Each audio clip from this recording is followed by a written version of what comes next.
What's up, gamers, and welcome, PlayStation gamers, to Darkest Dungeon 2 Kingdoms mode.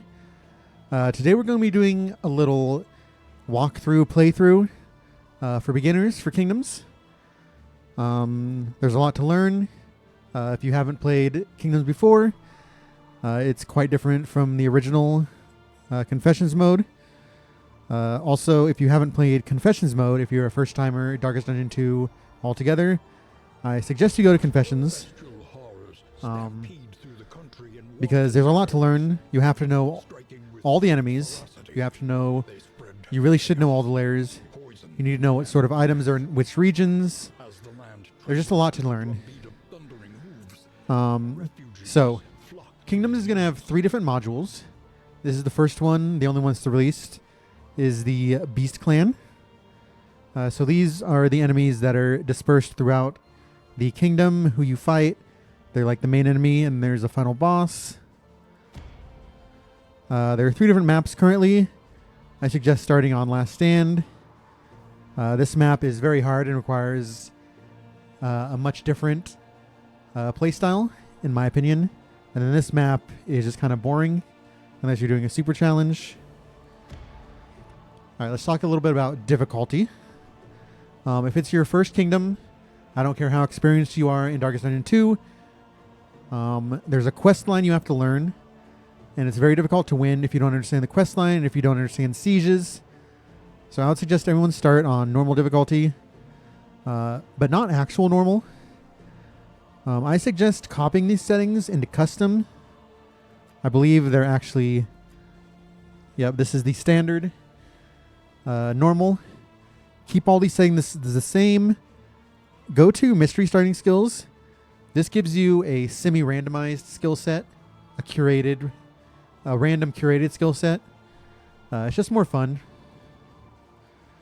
However, we're going to be playing bloodmoon because I'm not going to play normal.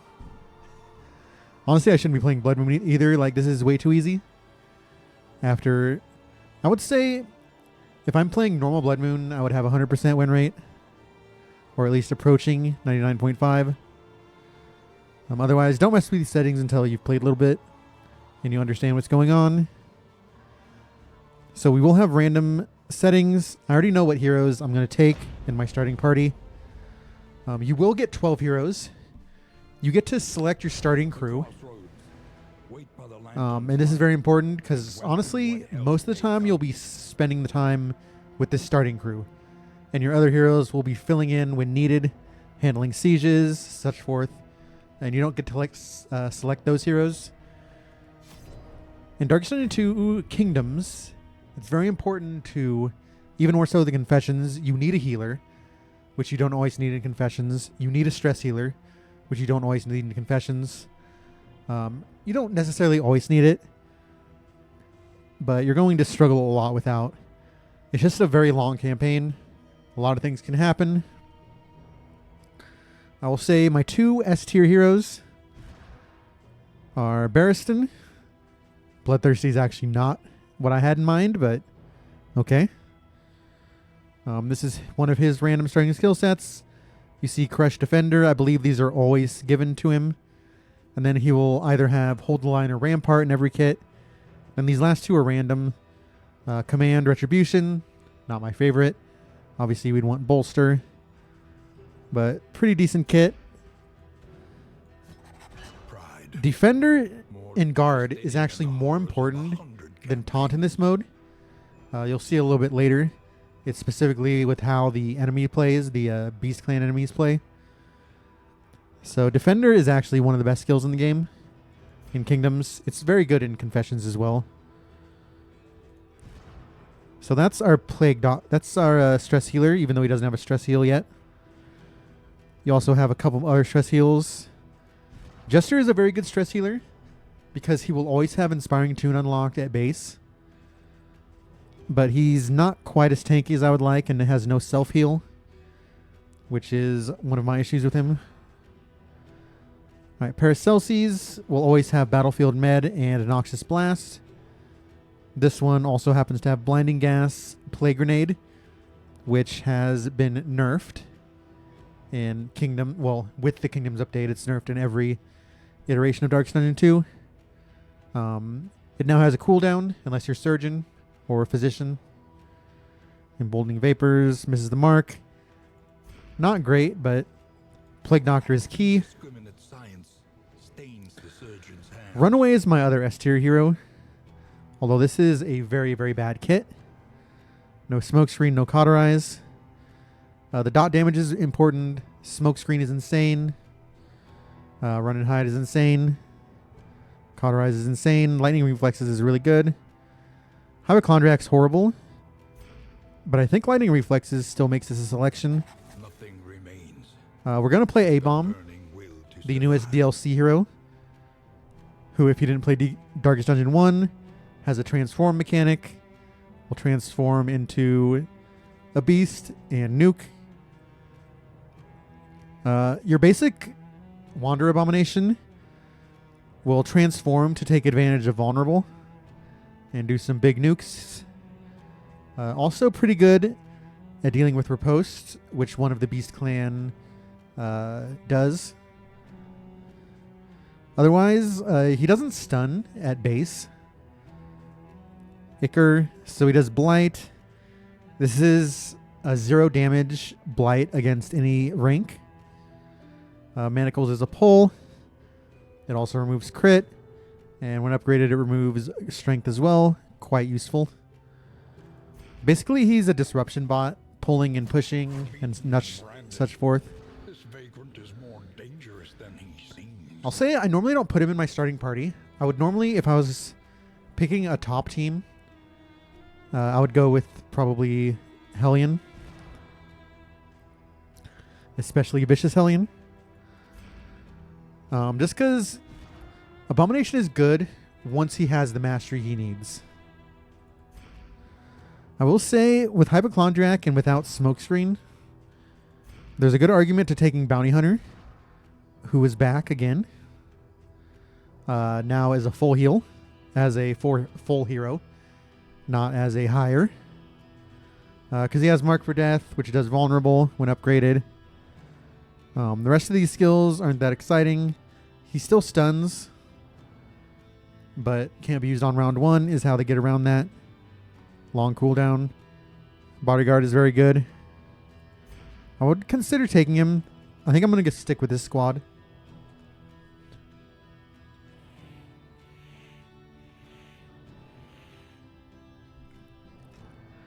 Alright. So let's start our kingdom. This starts just like a confession. Once you finish the crossroads, you will be taken to the valley. Valley is a little bit different. When you are ready. So there's a assistance counter right here where you'll make your first decision. You can either get a trinket, a stagecoach item, or supplies. If you get offered stagecoach item, you always take it because this is permanent, whereas these are just a one-time use.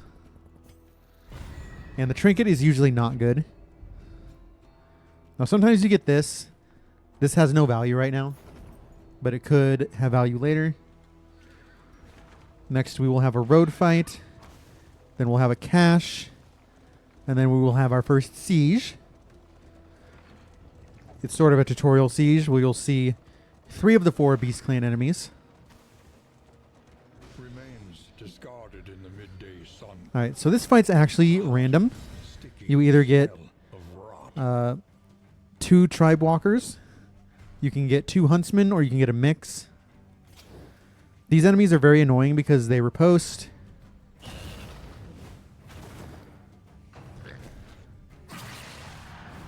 Alright, we might not get to see their mechanic. So right now I'm just going to show you this. Basically how they work is they gain tokens. You can see these tokens, I believe it's called Enrage. And once they get 3 tokens, on the next turn, they will become Berserk, where they take minus 100% damage, and they unlock special skills for 1 turn, and then they will go back to their normal selves. You're basically trying to prevent them going Berserk.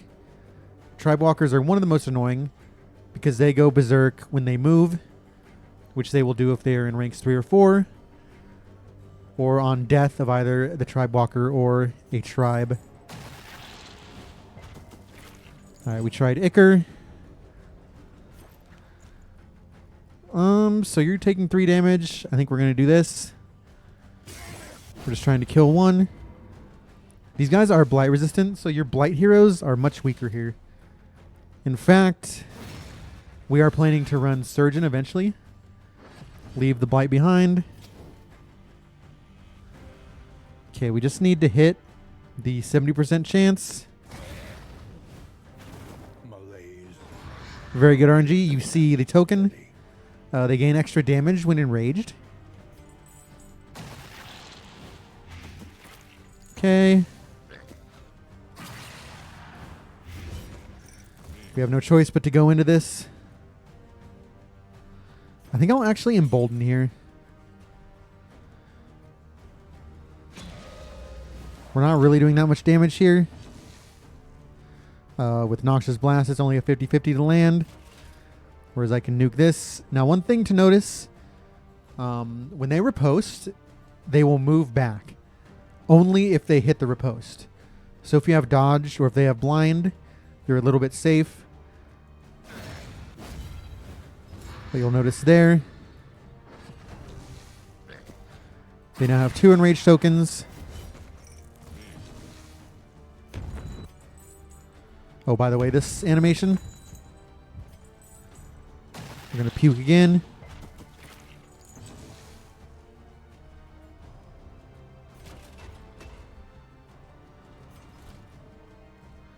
I really want to heal here.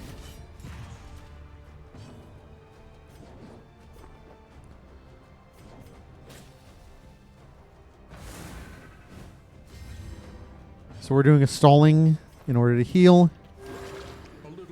We're hoping we can speed roll here.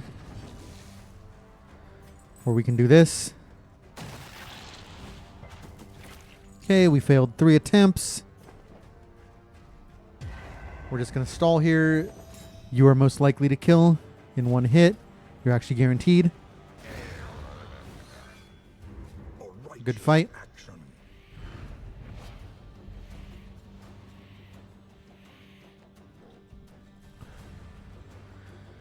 I don't really want to lose max HP, to be honest. How much HP is that, in fact? 3 HP to be very, very fast. 3 HP, huh?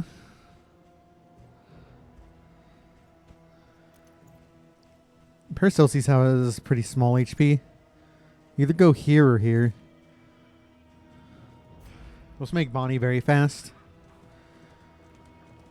You noticed we have inn materials now. And these are for upgrading your inn. Perhaps I left this for you. Obviously, inn materials. Perhaps you left it for you. Okay, food.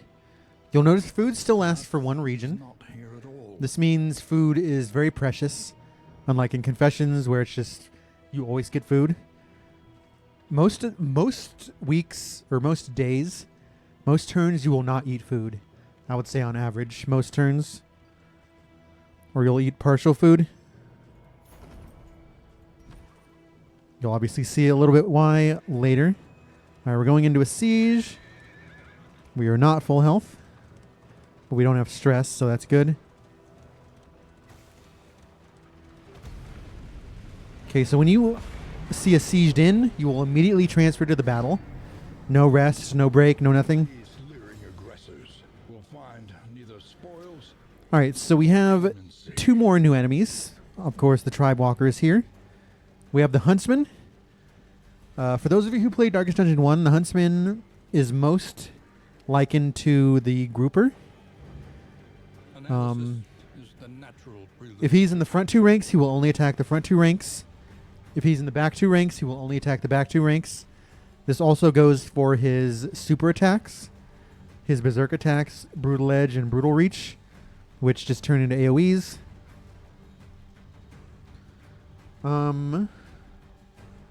Dun, dun, dun. So, Splitting Edge will weaken you and lower your blight resist.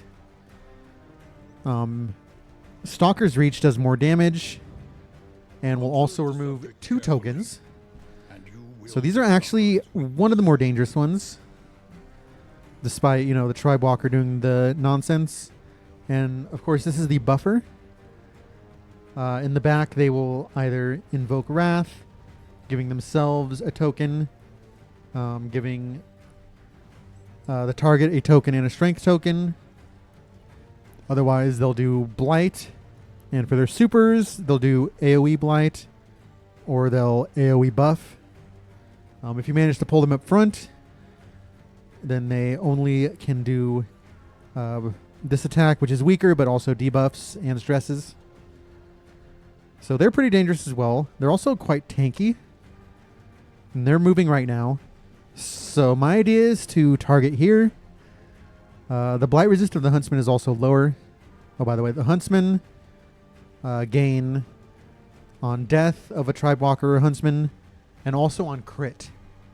Notably on crit. Okay. Missed a roll. There's the buff. That's pretty scary. We're going to keep targeting here. We're 70% to blight. We were 70% to burn. Or 80% to burn. Just bad RNG. It happens.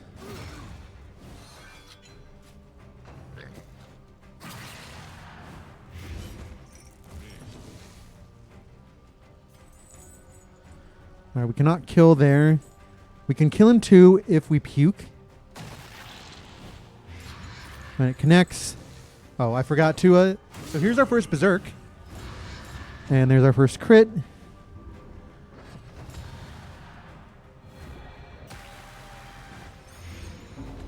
Really bad RNG there. We had a lot of blight resist, but we just didn't resist. Very bad RNG fight, but it happens. So they gain when an adjacent enemy is hit.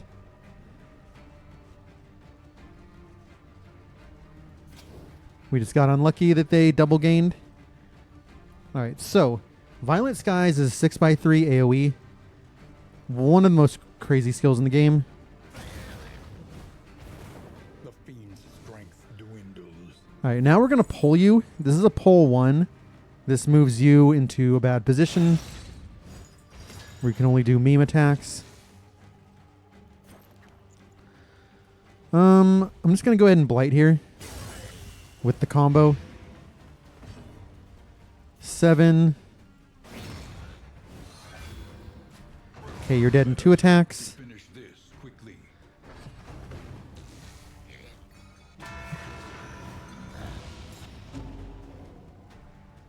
Alright, we're going to go ahead and run and hide. There's not really a good way to avoid bad things happening right now.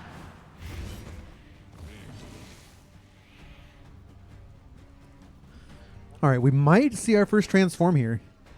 So we can either puke and have a 50-50 on blighting. If we attack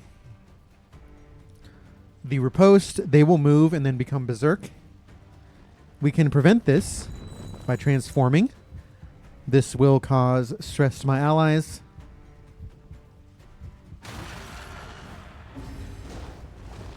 Unlucky roll there. We can instinct. This will remove every single riposte token.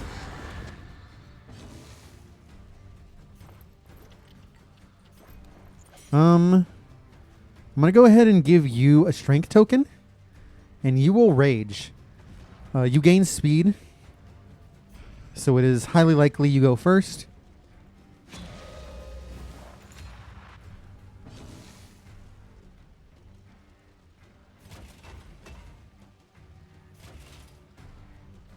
I guess there's no harm in doing damage here. Alright, we rage. Another impediment cleared with impunity. As you can see, very useful. Actually should have killed instead of healing. Yeah, we're healing 6.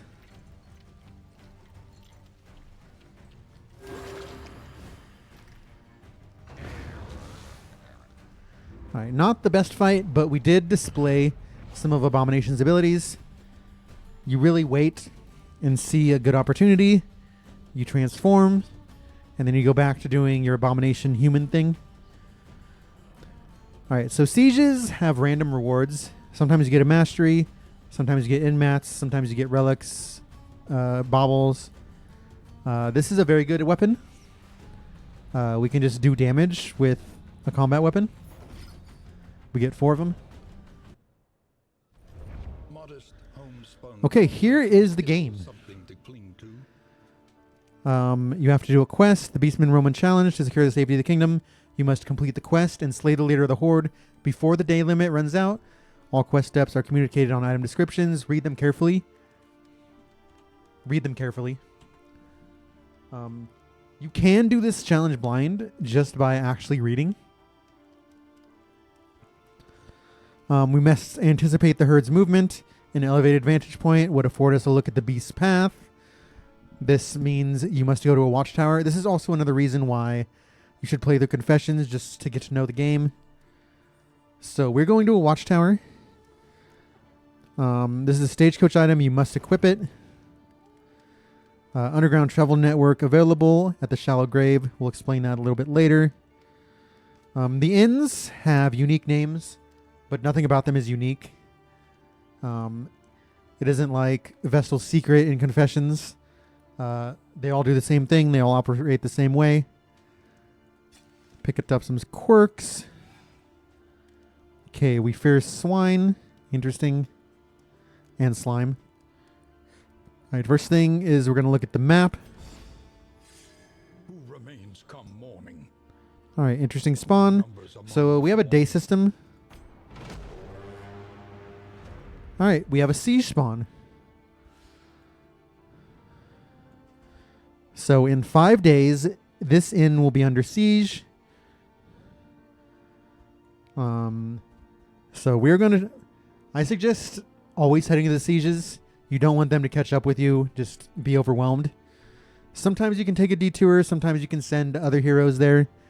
But keep in mind you do get rewards from going to the sieges. So I suggest you do them yourself. If you're on normal, you can kind of chill on sieges. So let's kind of take a look at the UI. The sieges are spawned over here. That'll show you where the siege is. We have the day counter. If you click this, it'll tell you what event is happening. You have little events that happen from day to day that give you different buffs and debuffs. Here is the day counter. We're on day 1. At day 8, the escalation will go up, and we will see additional sieges and additional difficulty. And here's the next escalation. You cannot beat the game before escalation 3 because there are certain parts of the quest that require escalation 3. So you will face this no matter what happens. And then the kingdom is overrun if you do not finish in these amount of days. It doesn't take this long to beat the game. Personally, if I'm playing Bloodmoon, I finish every run by like day 30. If you're a first timer, obviously it's different. Up here we'll show you what your escalation bonus is. We're in escalation 1, the easy escalation, so we get less flame drain, or we get slower flame drain, more scouting, more safe routes, more damage, more HP. This will also show your inns lost. If you lose up to 3 inns on this map at this difficulty, the run will be dead. You have failed because you are a failure. And, of course, you can see the map.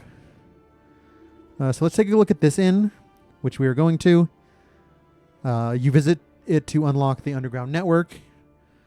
Once you have unlocked the underground network, at least 2 of them, there are 4 on this map, then you can fast travel underground. So say travel from here all the way back here. That will take you through either the sluice or the new catacombs if you have the DLC. These are notably harder regions that do offer unique rewards.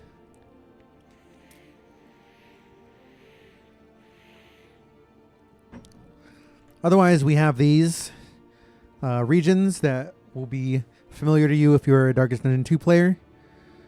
The Fetter, the Sprawl, the Tangle, the Shroud, and the Tundra is here.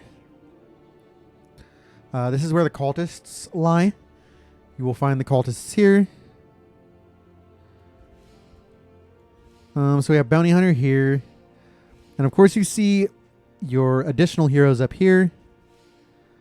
You can move them. Click and hold. You can send them either one region for free or 2 regions where they will gain extra fatigue, which we will talk about a little bit more next region once it happens. The fatigue mechanic, along with other negative buffs. Most of the time you don't have to fast travel, which is what I call it. I call it fast travel. I do like to travel with some heroes. So we're going to converge to this point. Travel on foot is not without risk. This is just in case one of these heroes gets really hurt, and we would like to, say, swap them out. I'm actually going to send Jester down because I might want that stress healing. Distribute your champions judiciously.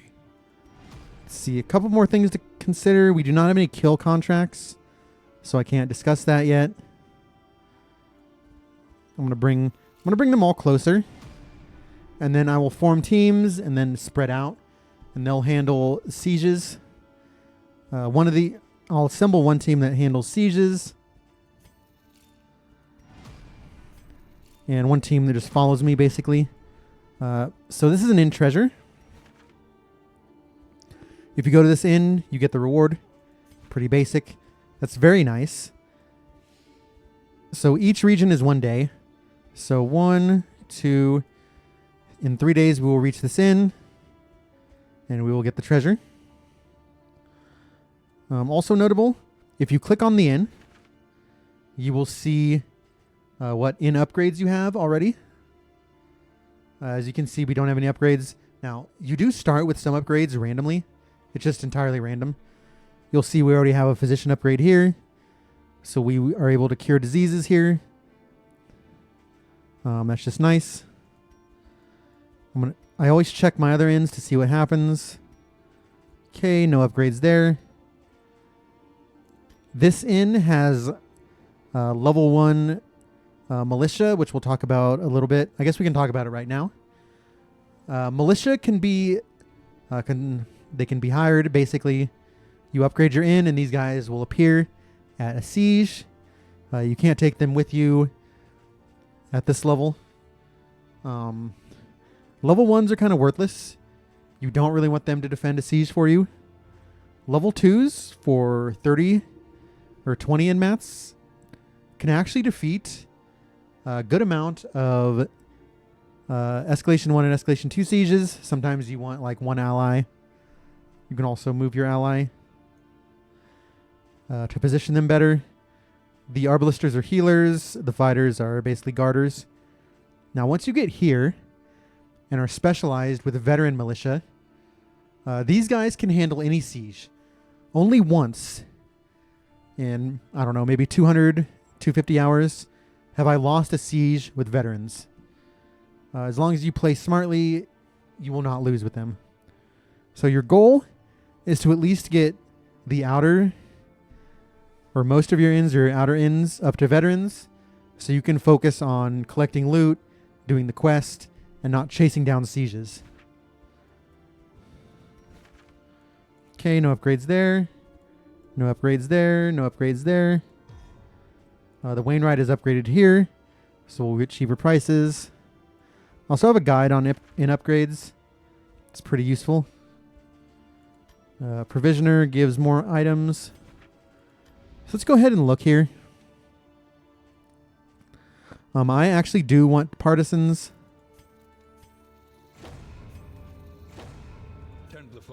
So we spend 20 inn mats here.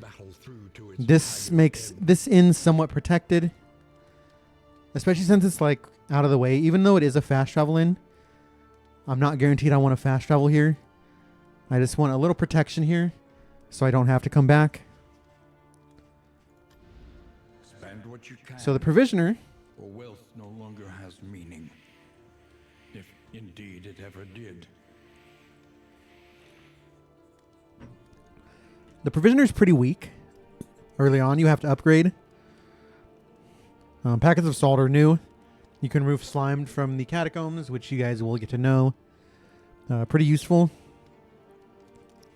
You got whiskey flasks. You have weak trinkets, which I'm not going to buy. You'll notice that these in items, besides food, the in items last 3 regions, so they're a little bit better. But you really want to save your money early. Nothing here is valuable. I guess I should explain this. Signal flares let you summon militia just in your normal fights. So say if you take like a solo hero and then you bring signal flares, then you pop them, you'll have a full team with you. Very niche use case, but it does exist. You'll notice stagecoach items or stagecoach repairs are much more expensive.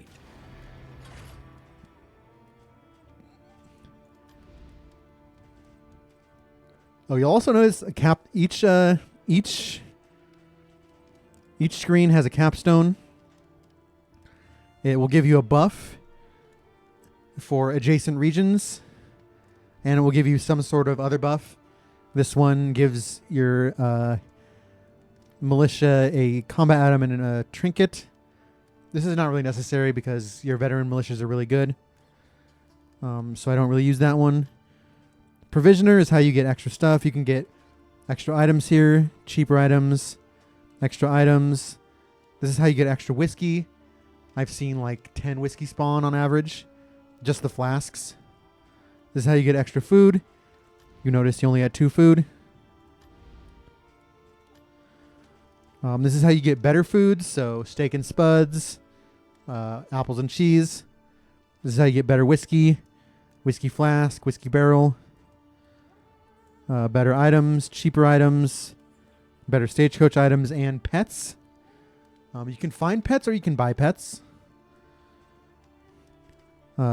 Indelible trinkets will appear in the shop. And then unique items can appear in the shop. If you arrive at the scene, you'll get 20 in-mats. Hoarder scouting, extra money. This one's actually pretty good. It's just really expensive to get there. It's very much late game.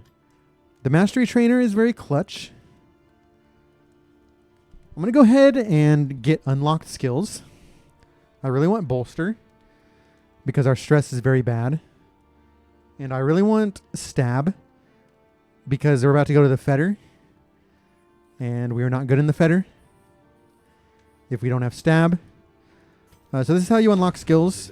You have to first unlock the inn, unlock and master. You can change a hero's path. Get hero stat upgrades. We'll look at those later since they're not really relevant now. And then the mastery is resistant counter scouting and strength at resistant counters. The Wainwright, this is how you equip trophies or equip pets. This is a good time to explain what basic and advanced means. You can only have one advanced tree open at an inn. So per one inn. So if I upgrade here, I cannot upgrade, say, down here. So you have to specialize your inns.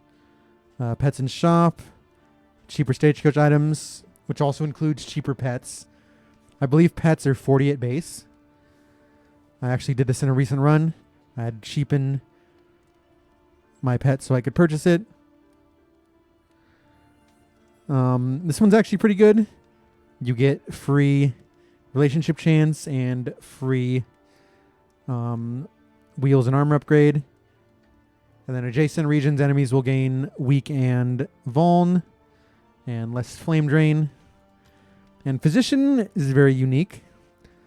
You basically turn your inn into a hospital. Cure diseases. You can heal just like you can in the normal game. If you station a hero here overnight, they will gain additional fatigue heal, stress, and health heal. You can remove and lock in quirks. You can buy heal, like healing salves and such. And you can heal fatigue. Very important. So currently I have no reason to buy anything. We're going to unlock bolster. When survival demands So it's very important to allocate your in materials wisely. So currently my plan, unlock bolster, unlock incision. I'm feeling a little bit better about myself.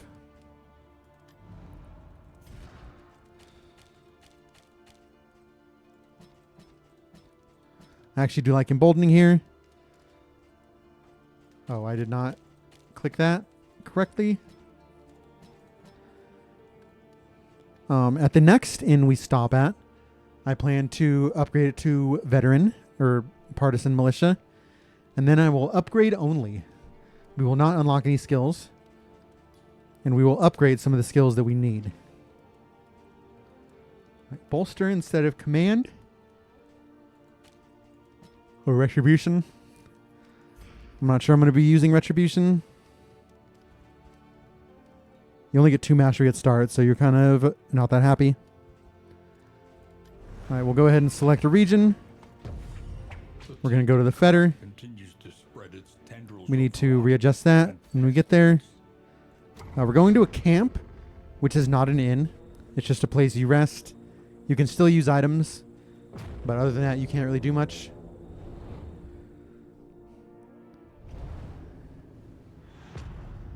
All right, let's see what's going on. The rancid crop grows unchecked and abhorrent. You will notice regions are shorter. They are only 3 regions now, or 3 nodes. Okay, so we see Watchtower here. We need to go to Watchtower, remember, for our event. But I know that we can't advance this quest until we take what we get from the Watchtower to an inn. Also, one of the early quest steps require you to be escalation 2, so you really don't need to do Watchtower day 1. It is notable, once you do the Watchtower quest and deliver the item you get 2 mastery, so keep that in mind. Resistant encounters are your bread and butter. Every fight, resistance or road, will give you 10 in materials. Resistance encounters give you guaranteed mastery. And resistance encounters give you between 4 and 8 relics and baubles. And this one will give you 2 to 4 with no guarantee for mastery. So especially early, road fights are the play. Road fights are generally easier, as you guys know. So doing this path will get us 40 in materials and at least 3 mastery. Now we have to win these fights. I am not in the correct order. Pay attention to the game, guys. Do this screen. Take the fight.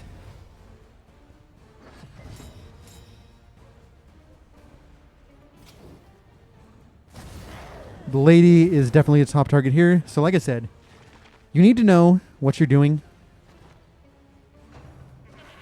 which we obviously do not because we made a mistake. You need to understand these enemies very deeply. That is unfortunate. So if we put you to death's door, you will not be dead. And you will recover, but you will be slower because of death armor, or because of death's door. -3 stress. So yeah, lady is my top target.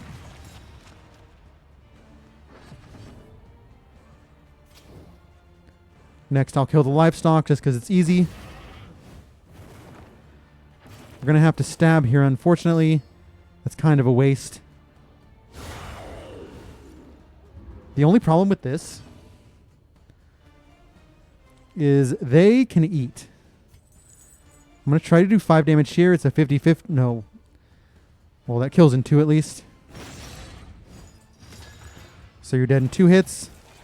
Yeah. So they're going to eat. This is the Plague Eater mechanic. All right, we killed. That also gets us a combo heal. There's nothing we can do here. We just have to do damage. Should have defended since we're being a meme. Let's pull you on up. Just because that's all we can do. Okay, I can actually blind here. This is an 80% chance to blind. And then a 50% chance that they will miss their super attack. That's worth it to me. They did not do their super attack. Very annoying. They're very likely to do it now. Interesting resist. So we're just going to keep doing damage. Very annoying they did it there. Very, very bad RNG. That's kind of how the game works. You just got to take those 90%. I think it's actually an 80%. Okay, you are on death's door now. We just need one more hit to kill you. I cannot heal here. So I heal here. Unfortunately, I do not get to bolster because you are dead, but we have to kill you now because you can eat a corpse and heal. So yeah, we're going to cover both combat strategy because a lot of you guys struggle with combat strategy, to be honest. That's the number one thing. People ask me, oh, how do I get good at Kingdoms? I'm like, get good at combat. I want to actually make this here because of your speed. All right, this is a very rough path. Chaos must be met with unwavering resolve. All right, gaunts are a little bit easier, although the stress is a little worse. And we're about to get destroyed.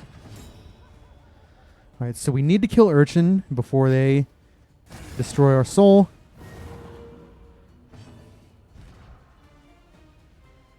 That's pretty bad. 5% chance to lose your turn. All right, you are dead. Straight up. So I'm going to blind here because you're really annoying with stress. Or I can start blighting you.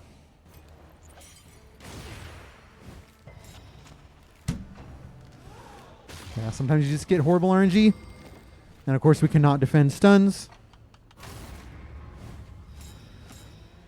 This is why I prefer just straight up damage builds over cringe nonsense like debuffing. This is basically a 50-50 to kill. Get a full heal. They cannot attack the back row now. So we just defend to our heart's content, essentially. I'm going to get a little blight here. It's 80%. Missed 280%. That's fine. That's good even.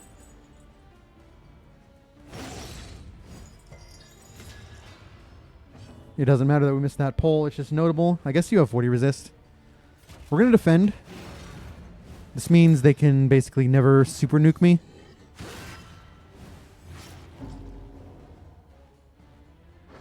We do want to bolster eventually. I'm going to run and hide. This will full heal me while also getting in position to do stuff.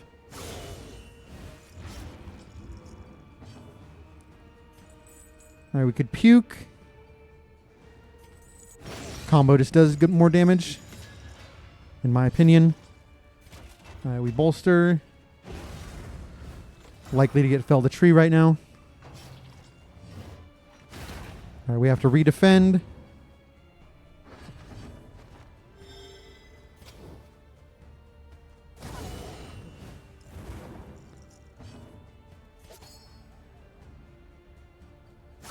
We cannot heal yet. 9 damage. You're not going to do enough damage. But combined, you are guaranteed to do enough damage. And now you'll be weak.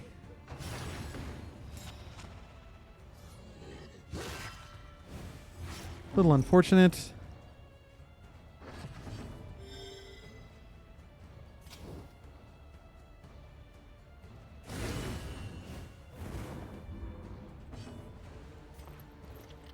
Okay, only you can be healed.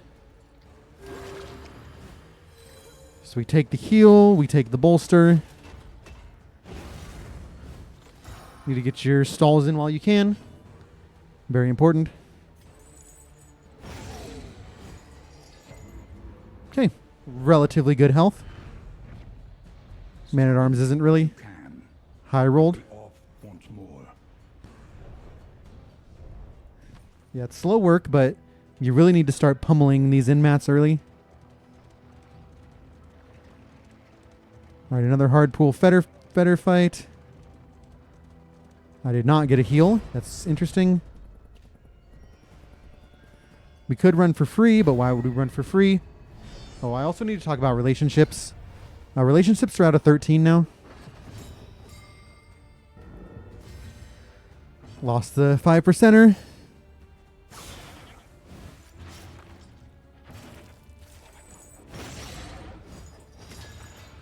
This kind of sucks because you're gonna eat right now, but I really want that heal.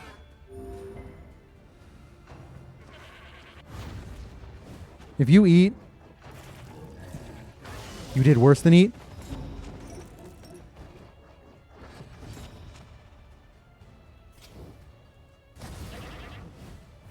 The enemy weakens and wanes. He's got to try and kill here. No. Let's kill this.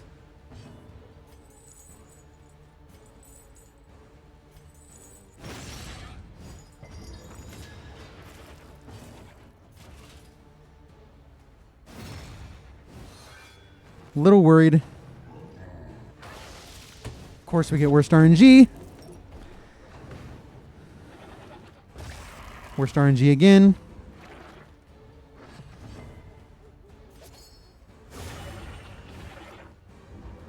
Okay, we can't really do anything there.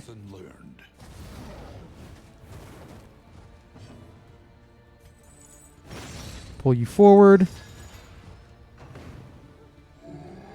Slap is okay because we have hold the line. But what I really want is that heal. And I think I just forget healing anymore. Just going to dump as much damage as we can into you.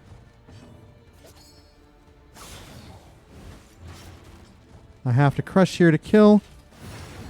Make sure you have no more actions. Manacles can be used from 3. Important note. We're not happy with that. We got hit through blind. We ate 2 of his worst attacks. But with good play, we made it out alive. Let nothing bar your path. One more fight before we get to camp. Slime mold. We honestly probably use slime mold for Bonnie. It's because she already... Until we can get rid of a hypochondriac, not much I can do about the diseases. Path lies through them, and so they must fall. You're the highest stress, so I want you to make friends. All right, we're getting very, very lucky that we're getting good comps. Well done.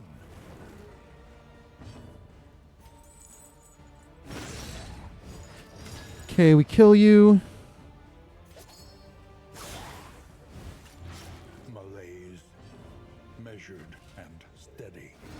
I didn't actually want to kill there, but I probably should have bolstered. The smallest variable Okay. can make all the difference. Can I actually kill some of these corpses?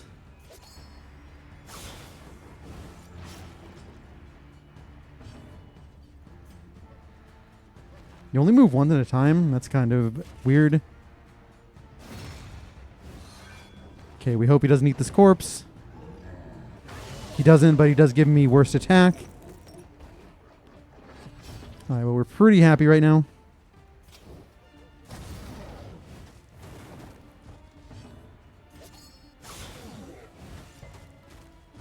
I'm going to move just in case I want to heal.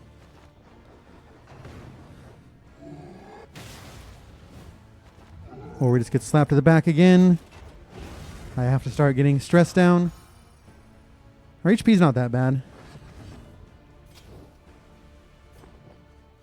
I'm going to go ahead and move back. Getting more burn on him is not really going to do the trick. This will be a kill this turn. Very important to us to get out of this fight right now. Oh, very important, you don't heal at ends. Stress or HP. That's why having an HP healer and a stress healer is very important. Burning brightly for all the world to see. Okay, so we did a very tough region. Very intense region.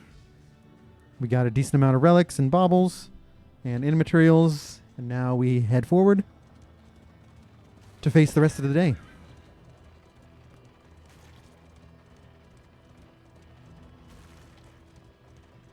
All right.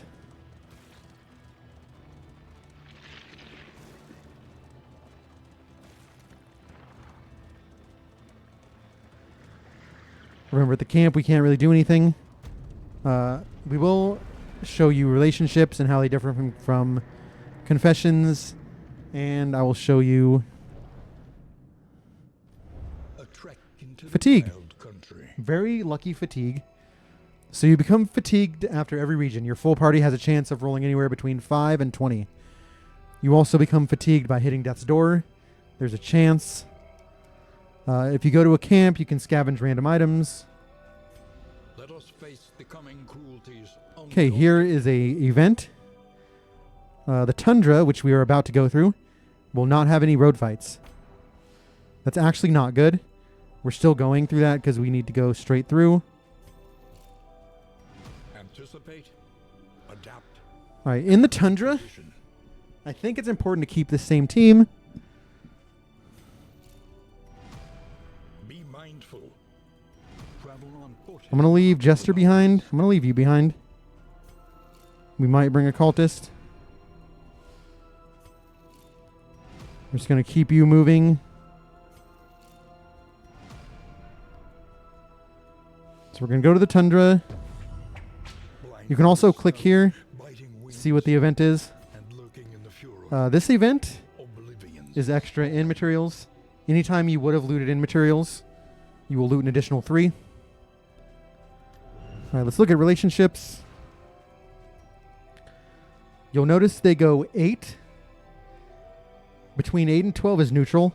You have a 0% chance of ever forming a relationship at neutral, just because you're going to be at neutral a lot, so they've changed that. If you're in friendly, you have a 20% chance at base. Same goes for negatives, and then it's like 70-something, and then near 100 if you're at top. So fatigue is just minus HP. So we're losing 2 HP because of fatigue. You see you don't heal. With this HP, you basically should never eat food in Escalation 1 because you're getting your boost. Let's go ahead and go to the tundra. No relationships. All right, that means let's fight the tundra.